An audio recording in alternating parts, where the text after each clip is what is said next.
Investigators found Skip's car a few days after he went missing. It was abandoned near a boat ramp at a park in Delray Beach, not far from where he lived. At first glance, nothing seemed out of the ordinary, but a receipt that was on the vehicle's floorboard caught their attention.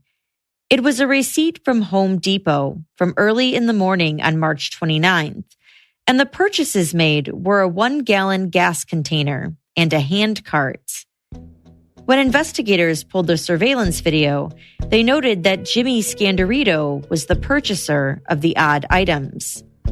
With Jimmy now on their radar, they tracked his movements to an abandoned golf course, where they eventually found Skip's remains. He had been dismembered, and several of his body parts were found in separate suitcases. But when they went to go arrest Jimmy, he was nowhere to be found. Jimmy was finally apprehended on April 9, 2018, 300 miles away from his apartment in Fort Lauderdale, and 8 days after reporting his father missing. He was arrested and charged with first-degree murder and abuse of a dead human body. Prosecutors said Jimmy killed his father and that he did it for the money, for the $800,000 he stood to inherit. Jimmy first went to trial in November 2018, but a mistrial was declared because of a medical emergency with one of his attorneys.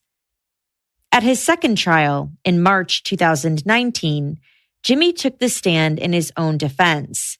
He says he's innocent, that he did not kill his father.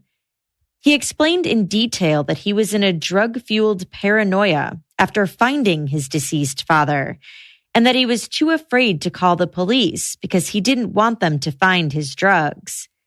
He then described chopping up his father, limb by limb, dismembering the body so he could get rid of it instead.